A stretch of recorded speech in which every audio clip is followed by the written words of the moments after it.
Bismillah, Assalamualaikum warahmatullahi wabarakatuh. Selamat datang anak-anakku kelas 9. Selamat datang di video pembelajaran sistem reproduksi pada manusia. Lebih lanjut lagi yaitu sistem reproduksi pada laki-laki. Nah, sebelum kita membahas lebih dalam, kita perhatikan sama-sama ini adalah gambar alat reproduksi pada laki-laki, ya, bagian besarnya. Yang pertama yaitu yang bisa tampak dari luar atau diamati oleh mata. Yang pertama adalah bagian skrotum dan penis. Kemudian bagian dalam di situ ada testis. Nah, testis ini letaknya adalah di dalam skrotum. Testis ini jumlahnya ada 2. Nanti lebih dalam lagi kita bahas satu persatu. Kemudian ada epididymis. Lalu sambungan dari epididymis ada saluran yang panjang namanya adalah vas deferens. Kemudian ada uretra. Nah, uretra ini adalah saluran yang bisa mengeluarkan urin atau air kencing dan juga bisa mengeluarkan sel sperma. Kemudian terdapat 3 kelenjar. Yang pertama adalah kelenjar Cooper, kelenjar prostat, dan vesikula seminalis. Kita lanjut, sistem reproduksi laki-laki dibagi menjadi 2 bagian, yaitu alat reproduksi dan kelenjar reproduksi. Alat reproduksi ada alat reproduksi bagian luar dan alat reproduksi bagian dalam. Sedangkan kelenjar reproduksi ada 3, yaitu vesikula seminalis, kelenjar prostat, dan kelenjar Cooper. Kita lihat alat reproduksi luar. Kenapa sih disebut alat reproduksi luar? Ya karena terletak pada bagian luar tubuh dan dapat diamati secara langsung. Alat reproduksi luar itu ada 2, yaitu penis dan skrotum. Nah, penis adalah bagian luar organ reproduksi laki-laki yang berfungsi sebagai saluran kencing atau urin dan saluran sperma. Jadi penis ini bisa mengeluarkan baik itu urin atau air kencing dan bisa juga mengeluarkan sel sperma. Namun tidak bisa mengeluarkan secara bersama-sama antara urin dan sperma, tapi salah satu. Jika saatnya mengeluarkan urin ketika seseorang ingin buang air kecil, maka yang keluar adalah urin, ya. Pada saat tertentu maka yang keluar adalah sel sperma. Kita lihat yang kedua, skrotum. Skrotum adalah bagian seperti kantong yang di dalamnya terdapat testis. Tadi digambar ya, ada bulatan, ya itu yang dapat diamati dari luar. Nah, di dalam skrotum ini terdapat testis. Fungsinya apa? Fungsinya untuk menjaga suhu testis agar sesuai untuk produksi sperma. Jadi dia menjaga suhu dari sel sperma, ya. Kita lihat untuk alat reproduksi bagian dalam.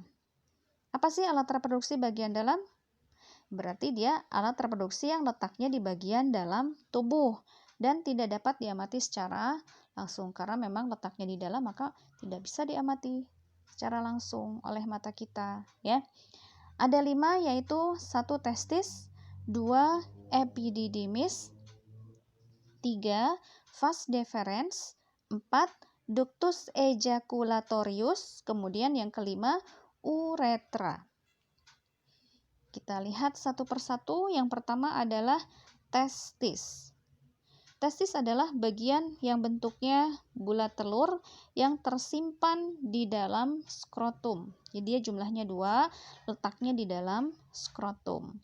Apa fungsinya? Dia tugasnya adalah memproduksi sperma dan hormon testosteron.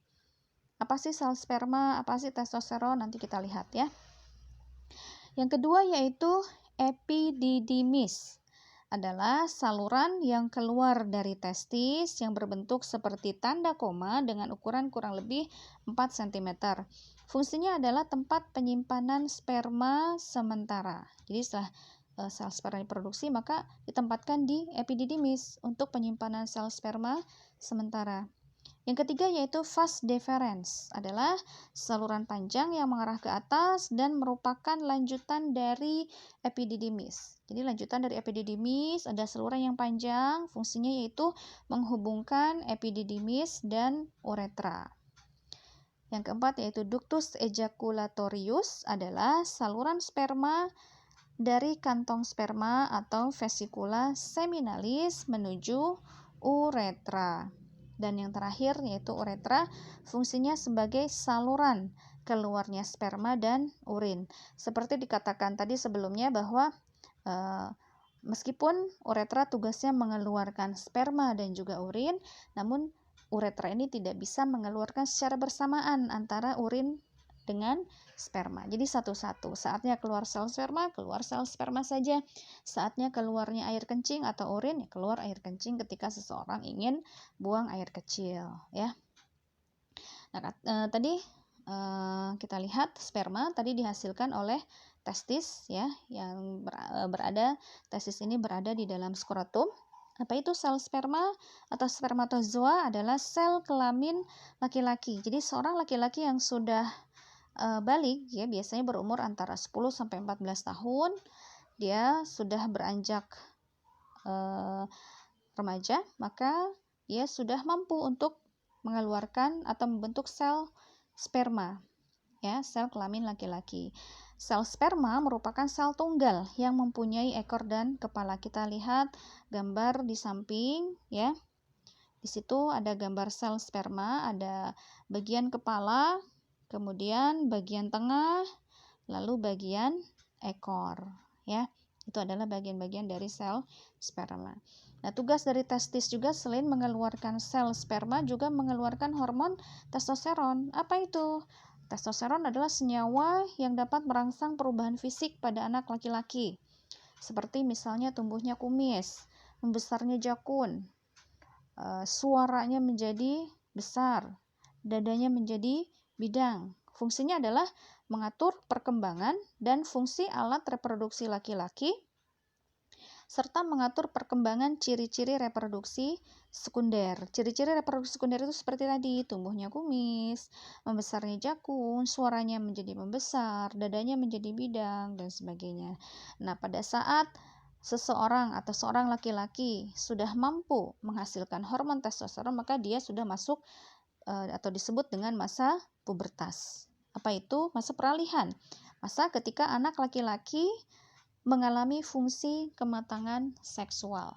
Jadi bukan anak lagi, tapi sudah masuk ke fase remaja karena dia sudah mengalami kematangan seksual, sudah bisa menghasilkan sel kelamin laki-laki yaitu sel sperma, ya.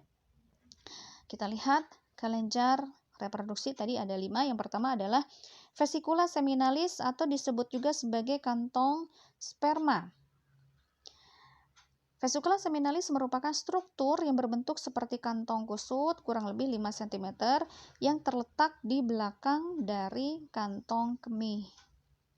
Fungsinya yaitu menyimpan sperma yang matang, kemudian menghasilkan cairan nutrisi untuk sperma. Jadi sel sperma yang dihasilkan oleh testis ketika sudah matang, sudah mengalami pematangan, maka dia akan ditampung atau disimpan di dalam kantong sperma yang disebut dengan vesikula seminalis.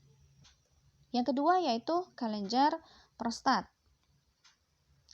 Fungsinya menghasilkan cairan basa yang berfungsi untuk mengurangi keasaman di dalam vagina. Vagina itu organ reproduksi pada perempuan dan mengurangi residu urin. Kelenjar prostat ini mengandung beberapa zat, diantaranya adalah asam sitrat untuk menghasilkan ATP atau energi, kemudian enzim pepsinogen, lisozim, dan amilase. Kemudian juga menghasilkan seminal plasmin yang berfungsi untuk membunuh bakteri dalam saluran reproduksi. Yang ketiga yaitu kelenjar Cooper. Apa fungsinya? Fungsinya yaitu menghasilkan cairan untuk lubrikasi atau sebagai pelumas saat kopulasi. Jadi saat penis memasuki vagina seorang perempuan, ya, kopulasi. Jadi untuk lubrikasi. Kemudian kelenjar Cooper juga menghasilkan cairan yang bersifat basa yang berfungsi untuk melindungi sperma dengan menetralkan pH asam yang tersisa dalam uretra sehingga mengurangi kerusakan sperma selama ejakulasi. Kemudian sperma yang dihasilkan testis akan bercampur dengan getah-getah sehingga akan membentuk semen atau cairan mani.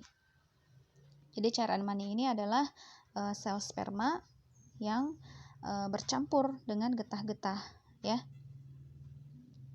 Nah, semen atau cairan mani inilah yang nanti akan dikeluarkan melalui uretra. Tadi sudah disinggung ya bahwa alat reproduksi yang namanya uretra dia mampu untuk mengeluarkan sel sperma dan juga bisa mengeluarkan urin, ya. Rata-rata volume semen yang dikeluarkan itu sebesar 2,5 sampai 5 mm. Nah, dalam tiap 1 ml semen mengandung 50 sampai 150 juta sel sperma. Jadi jumlahnya jutaan ya dalam 1 ml saja. Jadi dalam 1 ml semen itu tadi campuran ya atau air mani tadi ya. Cairan mani adalah sel sperma dan getah-getah ya, itu mengandung 50 sampai 150 juta sel sperma per milinya. Nah, dari jutaan sel sperma tersebut hanya satu sel sperma yang akan berhasil membuahi sel telur. Jadi meskipun yang dikeluarkan sel sperma yang dikeluarkan itu banyak, tapi hanya satu sel saja yang berhasil membuahkan atau berhasil membuahi sel telur. Nah, kita lihat berikutnya yaitu proses spermatogenesis.